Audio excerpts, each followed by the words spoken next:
موقع شده پیش خودت فکر کنی چرا بعضیا خیلی راحت هرچی که بخوان به دست میارن؟ شاید بعضیا بگن که شانس داره، بعضیا هم بگن پول پدر مادره، ولی خیلی هم باور دارن که یه چیزی هست به اسم دستور دادن به کائنات. یعنی تو خواستت و شفاف میگی، جهان هستی هم خودش راهشو برات باز میکنه.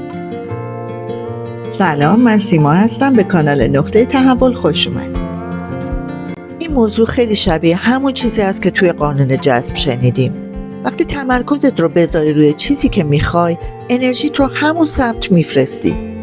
کائنات هم مثل یه آینه عمل میکنه، هرچی بفرستی همونو برمیگردونه.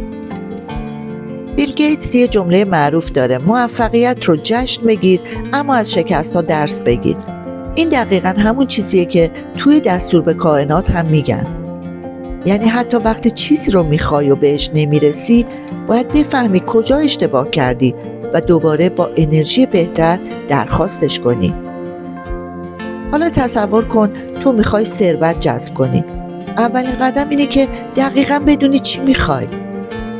فقط نگفتن پول بیشتر. باید مشخص کنی مثلا من میخوام ماهی 10 میلیون درآمد داشته باشم. این موضوع خیلی مهمه. وقتی خواستت رو مشخص کردی، باید با احساس خوب همراهش کنی. یعنی همون لحظه تصور کنی که بهش رسیدی.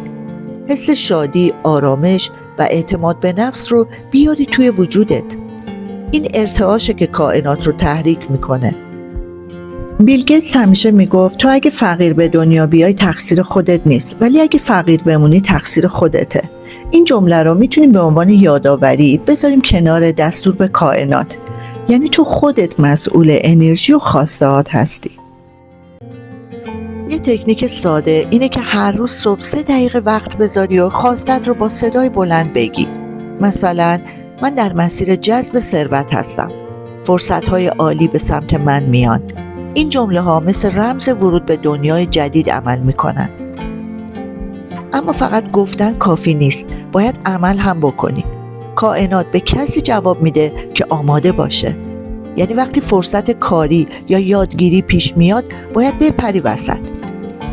بیل گیتس بارها گفته بود که موفقیتش فقط به خاطر هوش نبود، بلکه به خاطر استفاده از فرصت‌ها بود. این دقیقاً همون چیزی هست که دستور به کائنات میگه. فرصت‌ها رو میفرسته، تو باید بگیری. خیلی ها میپرسن یعنی فقط با گفتن جمله ها پول میاد؟ جواب اینه که نه، ولی گفتن جمله ها ذهن و انرژیت رو تنظیم میکنه. وقتی ذهن آماده باشه، تصمیم‌های درست میگیری و مسیر ثروت رو پیدا میکنی. بیل گیتس یه بار گفت بزرگترین دشمن موفقیت راحتی بیش از حده. این جمله رو بذار کنار دستور به کائنات. یعنی باید از منطقه راحتی بیرون بیای تا کائنات هم جدی بگیره.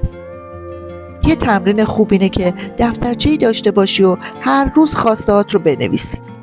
نوشتن باعث میشه وضوح بیشتری پیدا کنی و انرژیت متمرکزتر بشه.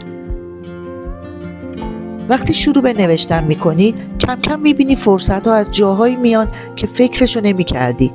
این همون لحظه‌ایه که میفهمی کائنات جواب داده. بیل گیتس همیشه روی یادگیری تاکید داشت. میگفت یادگیری مداوم کلید موفقیته. پس وقتی از کائنات ثروت میخوای، باید آماده یادگیری باشی. در نهایت دستور به کائنات یه بازی ترکیبیه. خواسته به اضافه عمل درست.